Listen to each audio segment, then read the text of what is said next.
You start life as a perfectly normal marine iguana egg, buried in the warm sand of a tropical atoll.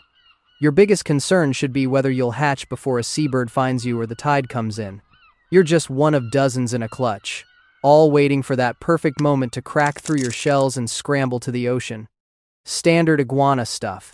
Then the world explodes. The entire atoll shakes. Sand turns to glass and a flash of light burns through everything, even through your shell. The heat hits first, then the radiation, then the shockwave that sends your egg tumbling through sand that's suddenly hot enough to cook things. But somehow, you don't cook. Instead, something else happens. Something worse. Inside your shell, things start going haywire. Your cells, which were busy doing normal iguana development, suddenly get new instructions written in atomic fire. DNA strands break and reform in patterns that make no biological sense. You were supposed to grow into a nice little marine iguana that eats algae and swims around looking prehistoric. Instead, you're becoming something that shouldn't exist. You crack through your shell way too early, driven by an instinct that something's terribly wrong. But you're already wrong. Your siblings' eggs are gone, vaporized, or buried under radioactive glass. You're alone, and you're changing. Your tiny iguana limbs are already thicker than they should be. Your tail, meant for swimming, feels heavy and wrong. The radiation soaking into your body doesn't kill you like it should. It feeds something new growing inside. You crawl toward the ocean on instinct, but even that simple journey feels different. Normal baby iguanas skitter across sand. You leave deep grooves with each step. Your claws, which should be tiny and delicate, gouge into the beach like industrial equipment.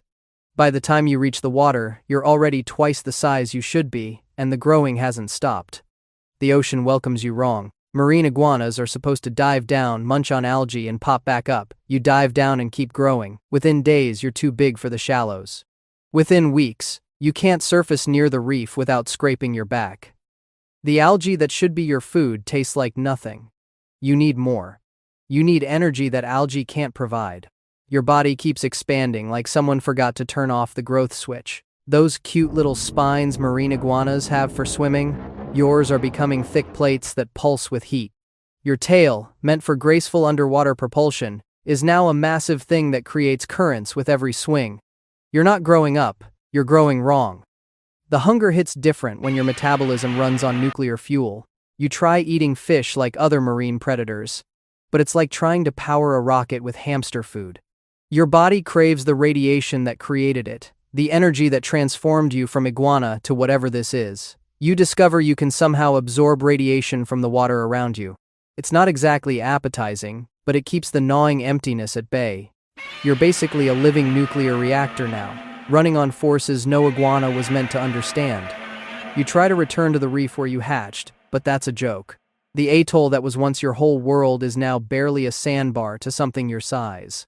Other marine iguanas sun themselves on the rocks, and you realize with a pang that you used to be just like them. Small, simple, normal. Now you're none of those things and never will be again. Breathing becomes interesting. You inhale, and something builds up in your chest that definitely wasn't there before. You exhale, and a beam of atomic energy shoots from your mouth, boiling the water and carving a trench in the ocean floor. Well, that's new, and terrifying. And you have no idea how to control it. You spend the next few weeks accidentally redesigning the local seafloor geography every time you yawn. Your senses have changed too.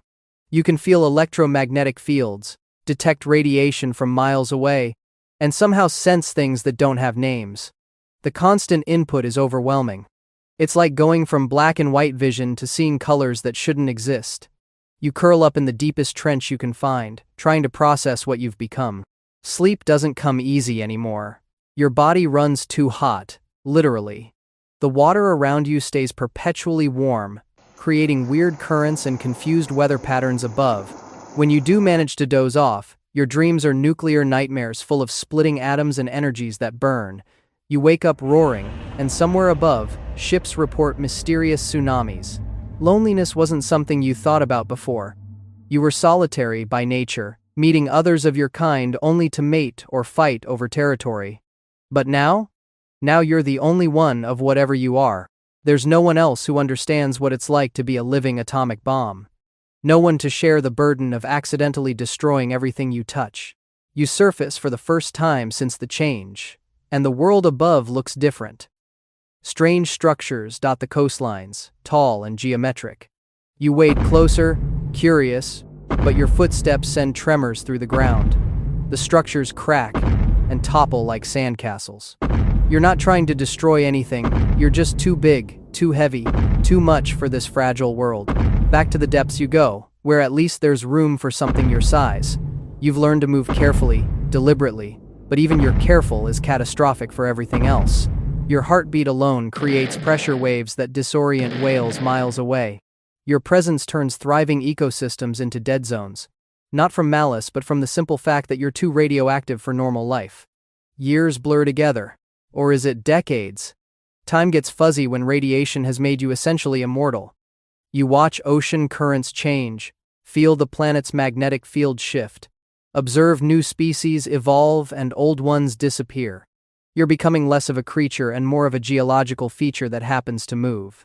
Your atomic breath has become more refined through practice. You can dial it back to a gentle, warm current or amp it up to mainland melting intensity. Not that you have any use for this skill.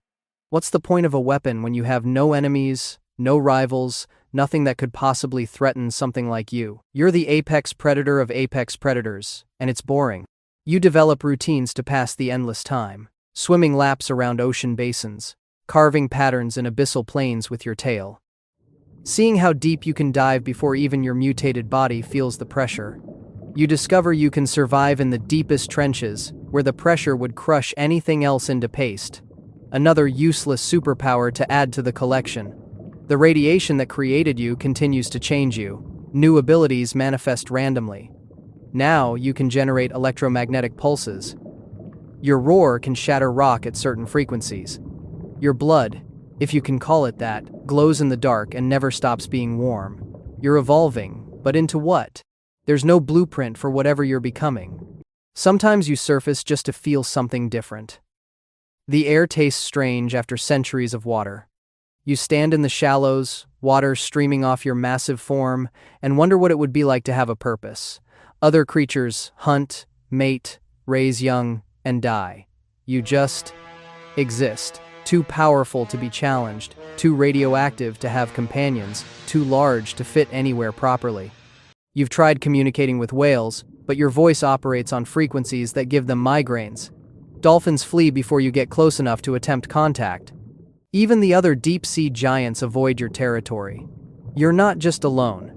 You're cosmically isolated in a way that no creature was meant to be. The ocean floor bears the scars of your existence. Canyons where you've dragged your tail, underwater mountain ranges flattened by your resting spots, new volcanic activity triggered by your movements. You're reshaping the planet just by living on it. Every step is an earthquake, every breath, a storm, every moment another reminder that you don't belong here anymore. You find the spot where it happened, where the atomic fire transformed you. The radiation levels are still higher here, almost comfortable in a twisted way. You circle the area, remembering what it felt like to be small, to be normal, to be something that made sense. That creature is gone forever, replaced by whatever you are now. More time passes. Continents drift minutely, but you notice. Your perception of time has shifted to geological scales. You take naps that last decades and wake up to find new islands have formed from underwater volcanoes. Some of them are probably your fault. It's hard to keep track of which geological disasters you've caused versus which ones happened naturally. You realize you've forgotten what your original form looked like. Were you always this big? Did you always have these plates on your back?